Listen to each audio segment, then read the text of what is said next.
Hello everyone, Justin Vacula here with another episode in my Stoic Philosophy series. Today's episode is titled Stoicism and Thoreau with Kenny Luck. Visit my website at justinvacula.com where you can find links to my social portals including Facebook, Twitter, and Instagram, and see past Stoic Philosophy content on YouTube, SoundCloud, and Stitcher. My Stoic Philosophy series explores the tradition of Stoicism with goals to inform, empower, and help others benefit from the practical wisdom of ancient Greek, Roman, and modern thinkers, including Epictetus, Marcus Aurelius, and Seneca. For the Stoics, a main focus is pursuing virtue to attain a well-examined life through practical applications of philosophy, acting with good character, using reason to form accurate, careful judgments about the world, and achieving contentment. Stoic writers focus on many perennial human concerns and urge people to take action, applying what they learn to everyday life. Self-improvement is central to Stoic thought, strengthening and improving one's mindset. Kenny Luck is the author of Thumbing Through Thoreau, published by Tribute Books in 2010. A filmmaker, a photographer, a videographer, and a doctoral student studying human development at Marywood University in Scranton, Pennsylvania. He joins me today to discuss parallels between Stoic philosophy and the writing of Henry David Thoreau. Find Kenny on Facebook at facebook.com/KJLuck. Let's move on to our conversation. Thank you for joining me for conversation today. Thanks for having me. Can you talk a bit about your background, why you were drawn to author your book, Thumbing Through Thoreau? Sure. So the origin of this project really goes back to my junior and senior years in college. During that time, I had taken a class that had to do with nature literature. And it was really a survey of different nature writers, and it was everybody from like Wendell Berry, like more contemporary writers, to British romantics, to all kinds of writing about environmentalism. We actually did get into Thoreau a little bit, although not as much as you would think, because when I think of nature writing, he immediately comes to my mind now. But we did do an excerpt for one of the chapters in Walden in that class, and that was in the spring of 2005. And at the time, his work I thought was interesting, and I had certainly heard of him before. It didn't strike me in any particular way.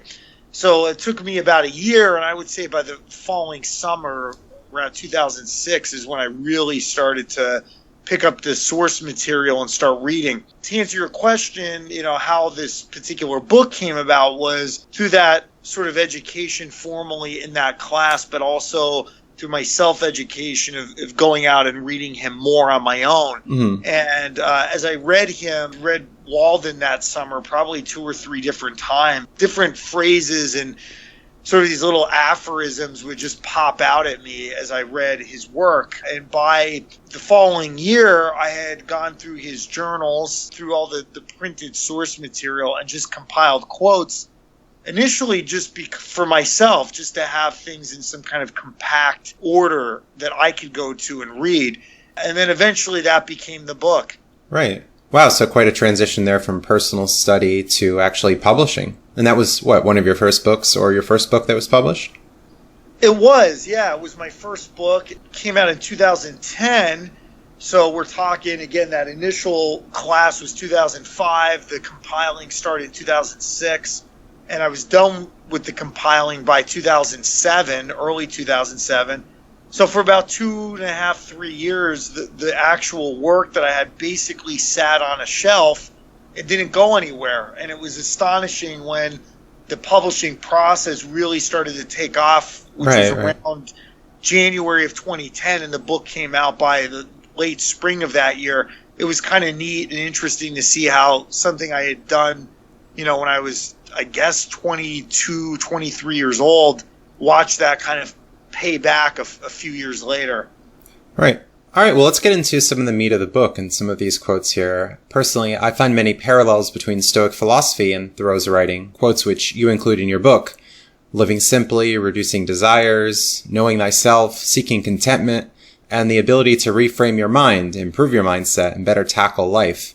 We have a quote here: if one advances confidently in the direction of his dreams and endeavors to live the life which he has imagined, he will meet with a success unexpected in common hours. That's a great quote. Before I comment on that quickly, I agree that your interest in Stoic philosophy and the intersection of his writings, there is some overlap there. And all those themes reducing desires, better handling life, improving more of a positive mindset are all appropriate. That quote you just read really comes at the end of Walden. And, it's the type of thing that, taken out of context, you could kind of look at and picture it, and I'm sure it has been on some inspirational coffee mug or shirt or something. But it's great in that way because how compact it is. And over the years, I kind of look at his work and interpret it differently, which I think, all great work has that ability, which is why it doesn't age ever. And in this quote particularly, in a way, I see it through the lens of being a millennial in a way, because our generation, for better or worse, really wants a lot. We want to do a lot of things. And this, I think, kind of speaks to millennials in a way of pursuing your dreams. On the other hand, because life can be so difficult and it's not flowery and it's not kind a lot of times, right? This kind of reminds you that is true. And I think that's one of the most resounding things or lines in American literature. And in Stoic texts, there's a lot of talk about setting goals, about having realistic goals, knowing your own skills. And okay, well, we're not going to say, and I'm sure that Thoreau wouldn't endorse it, oh, well, just because we think of something, it can be, right? There has to be some hard work, personal progress, and a suitable path, right? I definitely include Thoreau as being part of this school of what's called Romanticism, but in this case, a different branch of Romanticism, American Transcendentalism, which is related to the British, and then even before that, some of the German, like Goethe and individuals like that. That's exactly what he's saying. It's sort of a lot of romantic thought deals with imagination and maybe sometimes superstition, but even nature. But I think that's what he's saying. It's not just that you're going to sit here and imagine. It's go out and do it, and what you will achieve. Right. Will become what you imagine. And I think that's been true in my own life. I think that a lot of success in a lot of ways is really unglorious. It's not very sexy. I mean, even doing a book, people look at you when you do book signings or if you're lucky to get any kind of articles written about it or any kind of media. And it's easy to sit there and go, oh, yeah, that's cool. I want to do that. But to sit by yourself for days and weeks and months doing this, what I basically call clerical work, which is just sitting around and going through text, is not very sexy, but at the end it has a good product, and certainly try to live that way myself. So right, so the journey can be difficult, and here he talks about advancing confidently, so having a proper mindset about things and having self-esteem and evaluating your own skills, knowing that this is something you can do, and maybe even looking into something before you sign up to do it. Right. And the key word to me in that quote is confident, because, what is confidence in a way? I mean, we live, and this kind of contradicts what I just said about millennials, but, we live in a time where, especially maybe even in the dating realm or something, people are attracted to confidence professionally, personally, romantically. But I think that gets blurred a lot with narcissism or arrogance. And I don't think that's what he's saying. Confidence, I've always said, is knowing what you're good at and being okay. Like, just if you could think of a point, getting a blank piece of paper and drawing a dot and then drawing a wide circle around that dot, that's kind of your orbit.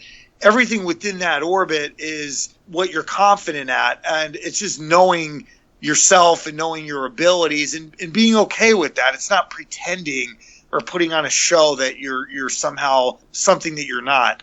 Right, and that won't work in the long term, right? If we have just this ungrounded arrogance, or even much of arrogance at all, and not having humility, not having a confidence worth wanting, some moderation in it. Right, and I think that distinction is key. All right, let's move on to the next quote here. As a single footstep will not make a path on the earth, so a single thought will not make a pathway in the mind.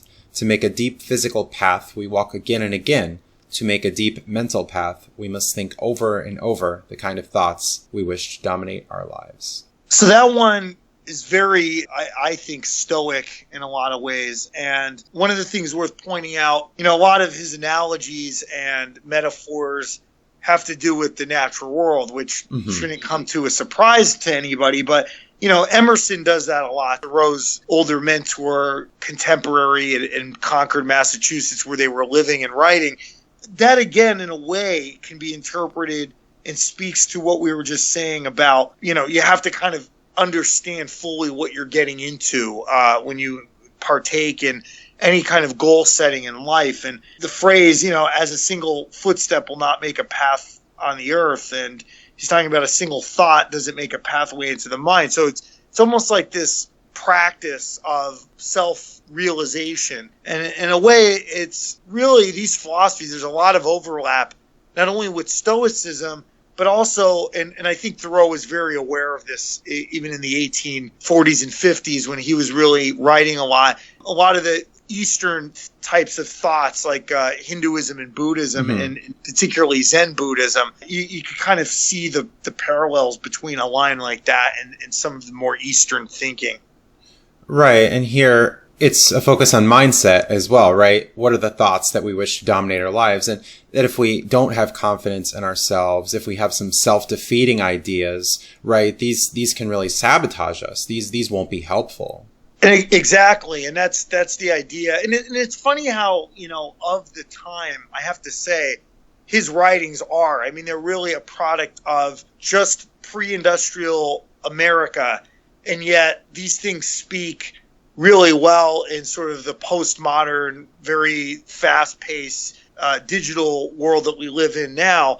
And it's funny how things from that era they didn't age at all. And you can look on a historical note throughout American history from just before the Civil War when he was living, the antebellum period, to now, and all the different decades of think about post-Civil War, the opening of the West, getting into the progressive era, the 1920s, the interwar periods, World War II, post-World War America, all the social upheaval in the 60s. Throughout all those times, Thoreau was really claimed to be relevant, and particularly even in the 1960s and 70s in the early environmental movement, he was cited quite a bit. And I think that was, on a historical note, sort of a renaissance of his work, but he speaks to everybody at different times throughout history, and I think that's interesting. Right, perennial human concerns, wisdom in all different places applying to situations today that, yes, he has quite a following and people will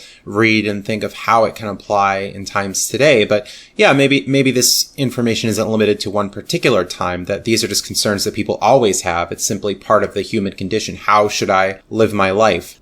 Exactly, right. All right, so on to the next quote here. Thoreau writes, "I should not talk so much about myself if there was anybody else whom I knew as well." You could almost hear the sarcasm in that line, but that's a great line actually, and I always kind of smile when I hear it. There's a lot being said in that one sentence, and that could be, I think, bastardized in a way. It could almost be misinterpreted for being like an arrogant thing to say, but he's really getting at something I think a little deeper. And it's about the theme of knowing thyself, right? Which goes back to Greek philosophy. Right. And that really is, I think, what he's saying in that line. So there's a lot packed into that one sentence. Right. And here we have the experience of ourselves, right? Others don't have that total picture. Others won't be able to see everything that was going on. Others might be able to offer insight, and that can be helpful. So there's a balance there, right? In that we don't want to be totally secluded or not take others' feedback, but yet we can have these conversations with ourselves, that we have all this time, all this thinking to do, and this can be a productive thing to think about our condition rather than just not being reflective, right? Rather than just being impulsive. Exactly. And this may come up a little later in the discussion, but one of the things about Thoreau, I think, is sometimes he's misinterpreted. And that happens with a lot of great writers. Different people claim him for different things. I always think of, I think his name was Christopher McKinless, the guy that the book and later movie was based off, Into the Wild. Very briefly, that book was about a guy who in the early 1990s sort of set off and, burned his Social Security card, cut up his credit cards, just went out and lived. But right off the grid. Yeah, right. Really off the grid, And at the time when I saw that film, I was kind of hoping. I think he came out around 2007 or 8. So I think it was even before I had published this book. But I was very well aware of Thoreau at that time, and I think they even used one of his quotes in that film. McKinless, I think he misinterprets Thoreau, because I don't want to go as far as to say that Thoreau was the total motivation for him living off the grid. But ultimately, if anyone has read that book or saw the film, they know that he dies by himself in a bus. Oh, spoiler alert. Yeah, spoiler alert. In Alaska, because he ate the wrong bush or berries or something. At the end of the movie, he writes that, life is better shared, or something to that extent. When he was dying, he carved this into the floor of the bus or something, and he died. And I think Thoreau would agree with that, because even in Walden, sometimes he's described by others as being this sort of irascible person who hates society. But, even in the opening of one of the chapters, he said, I have 3 chairs in my house. I'm paraphrasing. And he says something to the effect of, I have a chair for myself, one for whatever, and then the other for society. And he's basically saying, look, I am open to people. Getting back to what I said earlier, one of the other ways he's misinterpreted is actually in the political realm, because he was also a staunch libertarian, and he's been claimed by libertarians on the left and libertarians on the right as well, because he famously wrote the other most famous work he published, apart from Walden, is the essay Civil Disobedience, which most people know who study Thoreau was later influenced Mahatma Gandhi in India's independence movement in the 1940s and before, and in Martin Luther King's civil rights movement as well. To recap, I think are the 2 ways he is sometimes misinterpreted as being this sort of aggravated misanthrope and being this political savior on the left and right. Maybe he's a little bit of all things, but it depends how you look at him. A lot of talk in the Stoic texts about human being social beings, social animals, maybe we would say today, in that we find some benefits from connections with others. And there's a lot of talk in Seneca's work, particularly on friendship, talking about the benefits of friends, about the need to have close friends, and many of the good things that can come about with friendships. So maybe a moderation and not being completely engulfed by the mobs, as some of the Stoic writers say, or the crowds, but yet maybe having a good circle of people and still looking for that social interaction. Most people would agree that any kind of moderate view of anything is usually a better path without going to extremes. So I think that although his writing could seem a little polematic at times, that's really the message in a lot of this. Mm-hmm. All right, we're here with author Kenny Luck of Thumbing Through Thoreau. We're talking about Henry David Thoreau quotes and parallels between Thoreau and Stoic philosophy. We'll move on to the next quote here. Most men, even in this comparatively free country, through mere ignorance and mistake, are so occupied with the factitious cases and superfluously coarse labors of life that its finer fruits cannot be plucked by them. It's funny when I read some of these quotes. Again, this book was published in the 1850s from somebody who's living in the year 2017. That seems like far back as the dinosaurs for some people. Their view of history is so distorted. It's interesting how on key he was with his observations about people and things. And, now you have a lot of detractors of technology these days, people complaining about texting or how social media is ruining our lives. And I'm sure Thoreau would be saying the same things about criticizing, those types of technologies now than he was then. But it's interesting that, being alive in the 1830s and 40s and 50s, he still found things that people did to basically waste their time, Right. Maybe that speaks to human nature more generally about, okay, whether you're holding an iPhone, Facebook, or Snapchat and you're wasting your time that way, or if you're just were people doing in the 1850s to waste time, whatever they were doing, he was criticizing and found sort of some fault in that too. So it's funny how much has changed, but how little has changed over the centuries. Right. Even in Seneca, there's a lot of talk about questioning things and whether they really hold value, and that many people will place their desires, their effort, their time, their money in certain things, but do they really hold value? Are they really worth it? Is it really worth our effort in that, well, shall we spend time gossiping about the gladiators and the chariot races in those times? Maybe today, the celebrity culture, is that really so much worthwhile? Should we be trying to live up to the standards of Kim Kardashian or something and look to please others? Or maybe we can look more inward and look to, as Seneca writes, be our own spectator and seek our own applause. 2,000 years ago. Yeah. He's writing about centuries and centuries later, 18 centuries later, or 19 centuries later. And still that holds true in 19th century pre-Civil War America. And then you tie it into now. So it's funny how these great people often say a lot of the same things in different ways, and these themes kind of repeat throughout history in a lot of ways. And it does make you think, are they saying it because it just sounds like an outsider's perspective, and maybe there's a sort of cultish mentality among academic people, or is it that they're just really tapping into something that's there and observable in society? And it's probably, I think, more the latter. Yeah, definitely the latter, I would say. And also within Seneca and other Stoic texts, there's talk of using our time well, and that life is short, right? And chance can happen, our life can end at any moment for whatever reason. Circumstances might change. We might find ourselves captured or tortured, as he is writing about. That might be some of the more extremes, but who knows? Sickness may come on. We might lose many opportunities should we happen to be disabled for some reason. A lot of things can happen, right? So valuing the time we have now, using it well, a call to action seems really appropriate here. Absolutely. I agree.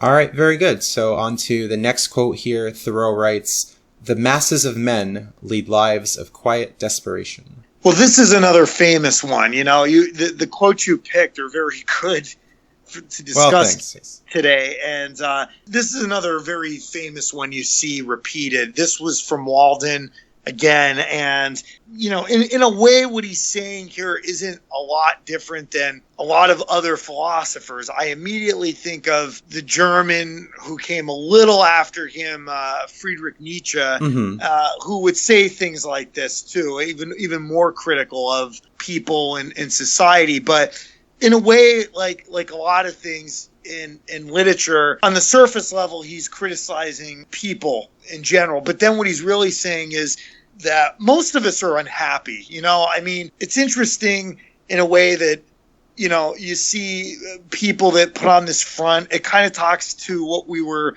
speaking about a little earlier about confidence. You see people who seem to have it all, and it doesn't have to be even the celebrity culture, but even our peers, right? You go out to maybe a drink some night and you see people that have beautiful women or men around them. You see people who are very successful in their work, but that really gets down to, well, are they happy? When you see surveys of asking about happiness, which this kind of ties into another project I did later on, but a lot of people, I think, report pretty high levels of discontent in general, despite the vast, especially in this country, the vast material wealth that we have. We are generally comparatively better off than South Sudan or any other place in history, when, even if you're poor in America, and I'm not saying you're going to be happy, but you may still have access to technology in a way because of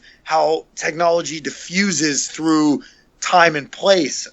But people, that still doesn't correlate with being happier with your life. That's the whole point with this quote, I think. Right. It's a difficult question, this idea of happiness, and the Stoics are seeing it mainly as contentment and just being satisfied with life and having a calm and serene mindset and being able to be resilient, to be strong. They're not looking for happiness based on pleasure or really based on any external things. They realize, the Stoic writers, that the external things are subject to change. They're saying virtue is the only good, really. There are these things outside of us they talk of as indifference, right? That they might improve our quality of life, but they're not necessary for it. one of the things I have to say about this in general, too, on a personal note, do try to live my life under these general principles. And I don't know exactly why. I mean, I know that it speaks to me.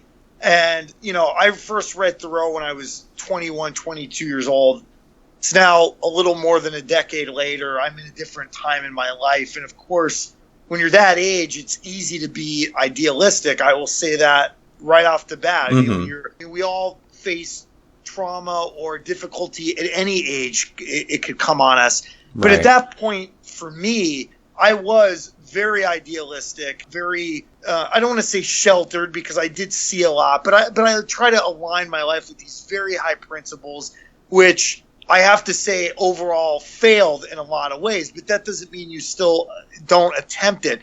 And what I'm getting at is, I think, and I could kind of talk about this a little more with some of the other quotes, but it's funny. I'm reading a book right now that's called The Art of Frugality. And the guy is talking about, he basically raises the question, and he talks about Thoreau a lot, but also the Greeks. And he basically asked the question, why are a lot of the great writers and thinkers and philosophers and moralists always advocating for a simpler life in a way? And there's a lot of answers to that question.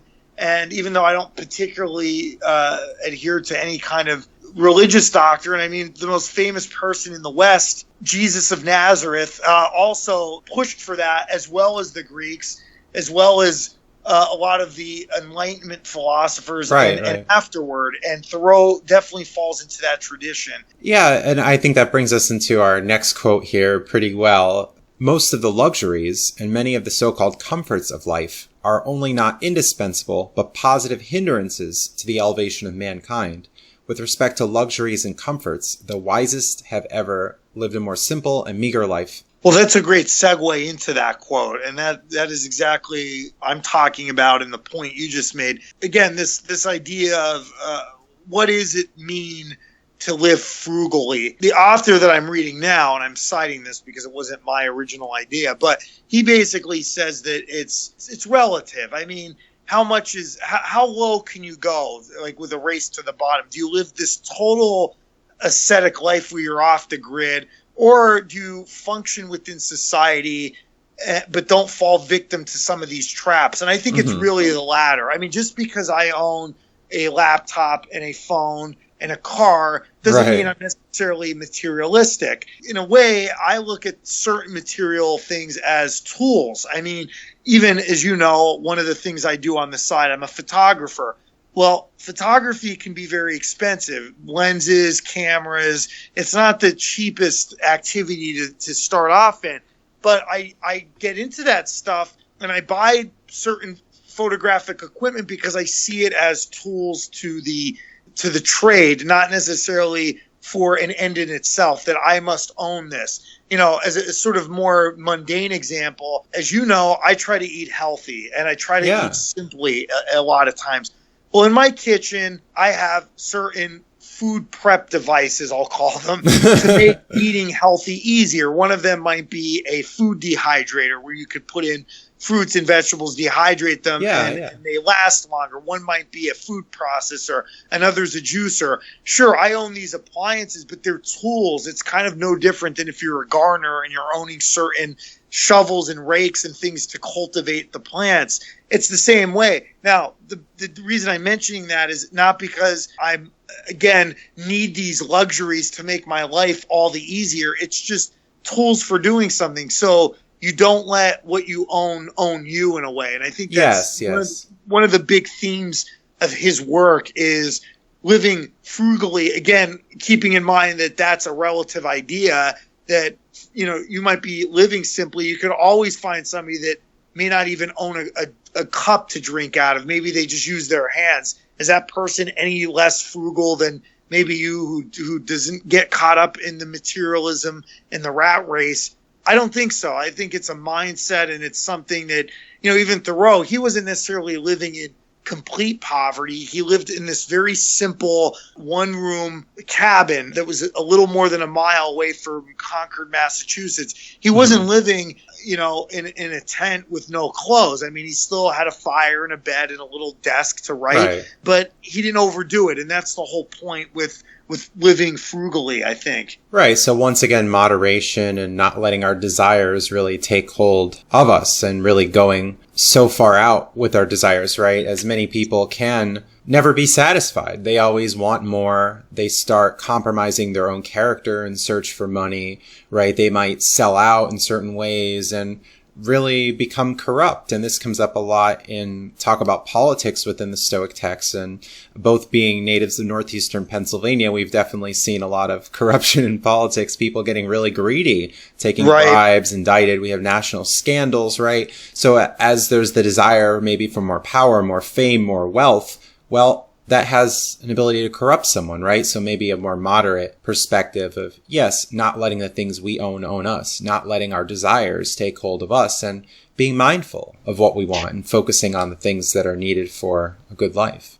Absolutely. And as a closing point to this quote, I have to say in my own life personally, that is one of the ideas that still resonates with me from Thoreau's work that, again, I came across at a different time in my life, that I still try to keep very well in the forefront of my mind about that type of materialism. Yeah, I like to have nice clothes and different things, whatever, but kind of keeping it down to a minimum, especially in our sort of, late capitalist, if I can say, society that we live in, where it's just buy all the time. And I think that does, I really do, as trite as it sounds, I think that does lead to the undermining of somebody's moral and virtuous inner life. And that is something when I see, even with food, we have an obesity epidemic. Oh, yeah, right now. sure.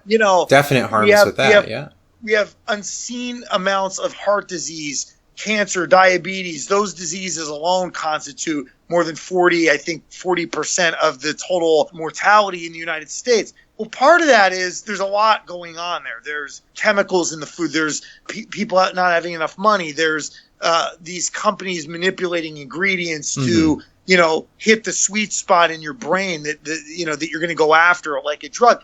But there's also this other frugal aspect that I don't hear a lot about, which is what's wrong with eating a simple dinner, a simple breakfast of just oatmeal and water or something. Why do we have to be sold all these luxurious, because there's a price for that stuff. And I think in this example I'm talking about specifically when it comes to diet even, there's something to be said for living simply, with eating maybe a raw plant-based diet, or even if you're eating meats, just not overdoing it. I equate dietary excess with mental excess, and I think the latter is really what Thoreau talks about too. So this could be applied across the board. Your spiritual life, your relation to society, and even your diet. Right, and that we might get some momentary pleasure, but would that be a really good thing in the long term? That yes, the overdoing it has a big cost. And often unsustainable for many people too. They want, but can they really afford it? Are they able to keep up that kind of budget? Their life gets more complex. It was even a quote from Seneca I read of when some people acquire more money, I think it was, to paraphrase him here, that their troubles don't go away, but their troubles only change. Absolutely. And if I may, if you don't mind, I mean, this ties into the next quote we're about to discuss when he says, rather than love, than money, than fame, give me truth. Right. Now, right.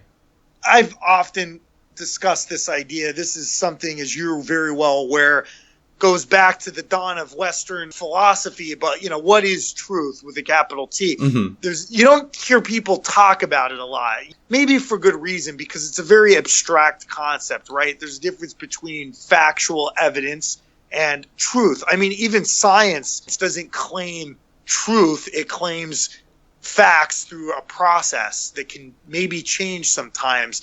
This gets into more of an abstract idea, but tying into what we just talked about, that's in a way what he's getting at here too. Again, there's a surface level interpretation. There's a deeper level interpretation of these quotes. What we were just talking about with excess, avoiding excess, a lot of the themes coming up, living simply and reducing desires, that type of mindset. That's what this kind of quote is getting at. And again, it's avoiding the temptation to just overdo it. And that's a very thin, difficult balance to strike sometimes, because as well as I do, when you reach a certain, I don't want to say necessarily status, but you can use that word for lack of a better term. Sure. You reach a certain status, even in our case. You go to college, you get a professional job. There are certain social expectations with a professional life, right? You clean yourself. Yes, you don't have ragged clothing. You don't, you can get to work because you own a vehicle. I mean, but does that mean that you're materialistic because you have those things? I don't think so. I think it's just going above and beyond that, where it becomes an ethos where you're just out to buy the next thing, or you get caught up with sort of mindless gossip. That's the whole point of all this. And I even try to find in my own life that I try to live simply, even in my own aesthetic. You've been to my apartment. I have books and some art on the walls and some basic things. But I'm a fan of this sort of minimalist aesthetic. And I think that's another thing. I don't know if anyone's ever claimed Thoreau in the art realm. Probably not. But the idea of minimalism as an aesthetic appeals to me as well. And so sort of an outcome of that, his work also teaches me things about that. Right. And a case for, yes, contentment and acceptance, which brings us into a quote here. Thoreau writes, "However mean your life is, meet it and live it. Do not shun it and call it hard names. It is not so bad as you are. It looks poorest when you are richest. The fault finder will find faults even in paradise. Love your life, poor as it is. You may perhaps have some pleasant, thrilling, glorious hours even in a poorhouse." That could have been written by, Epictetus or Seneca. I mean, that's a very Stoic thing. And I know you're aware of this too. Contemporary psychological theories like cognitive behavioral therapy teaches us that it's really, the fault isn't the thing that you're looking at. It's how you're looking at the thing, in a way. And it's your perception of reality is really the problem. And we all struggle with that. I mean, I struggle with that all the time because, sometimes people aggravate you. You have a bad day at work or, whatever it is, in a romantic setting, whatever it is. Mm-hmm. But you have to kind of stop yourself and say, okay, I may not like this, but I can choose to look at this differently. And in a way, that kind of detachment is good, because in today's world, it might not be a mug that somebody would cry over. It might be their cell phone that they drop and smash, which happens to all of us. Something like that. If you look at it like it was somebody else's, your reaction would be, oh, I'm sorry, but just buy a new one. And if it's our cell phone that falls on the ground and smashes, then it's like, oh my God, how am I going to connect to people or whatever? And we go in panic mode. I think that just with such a simple example says a lot about how we should perceive things. And I think Thoreau, through that quote, was tapping into that as well. Right. Yes, we can have a better mindset about things as, yes, people are reacting differently to different situations that for some, what we might consider as minor would be devastating for another person. Just the way someone might look, or maybe they didn't say a certain word, or maybe they did say a certain word, or I had an incident we talked about on a previous podcast about I pulled into a parking space and this man was telling me, he seemed quite angry about, oh, you parked in my space. And it was such a big deal for him. And I was thinking, wow, that really doesn't seem like a big deal for me. So maybe if we see that different people can react differently to different situations, we can improve our mindset and work to change the way we see things.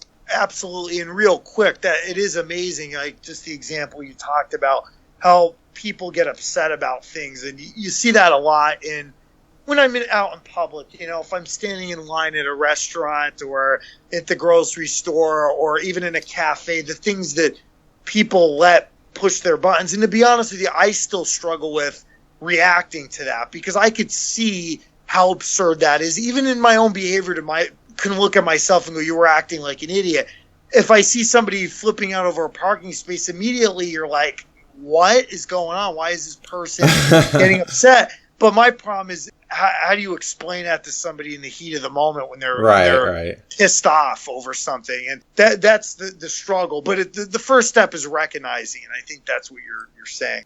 All right, well, we're moving to the end of the podcast here. So how can people find you online or buy your book? The first way, if somebody's interested in writing, I welcome any comments, is through Facebook or Twitter or Instagram. Again, my name's Kenny Luck, so I'm on all three of those platforms. The book is available on Amazon.com if they just Google Thumbing Through Thoreau or my name with that, or any combination of the two. The book will merge on Amazon. So if they're interested, they can purchase the book that way. But you're not the pastor, right? There's a popular pastor, Kenny Luck. Yeah, Kenny Luck's out there, that's right. Yeah, for better or worse, there is one other known Kenny Luck out there who is a pastor from Colorado, I believe. So when my name gets Googled, he comes up alongside me. So it's good to distinguish the two. Right. So Thumbing Through Thoreau. So you could search. Thanks for having me on. It was great talking with you about this today. All right. And finally,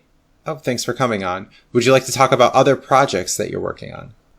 Yeah. I mean, right now, over the last few years, I've been getting involved with photography and videography and documentary making, basically. And right now, there's been a lot on my plate because I'm currently a doctoral student. And so it's tough to do a lot of my own work right now. But I'm keeping busy by doing photography and different video projects. So I hope to be doing more of that in the coming months and years. And also I hope to return to book publishing in the coming months and years as well. And very good. And you're in the northeastern Pennsylvania area now. So if people wanted to hire you as a photographer, a videographer, that you're still looking for clients as well, right? Yep. And I welcome that. And I appreciate you mentioning that. Absolutely. All right. Well, thank you for your time today. And I'm sure we'll talk again soon. All right. Thanks for having me. Thanks for listening, and stay tuned for more content. Visit my website at justinvacula.com, where you can find links to my social portals, including Facebook, Twitter, and Instagram, and see past Stoic Philosophy content on YouTube, SoundCloud, and Stitcher. Consider donating if you support my work and would like to see more, for this takes time, money, and effort to produce content. Have a great day.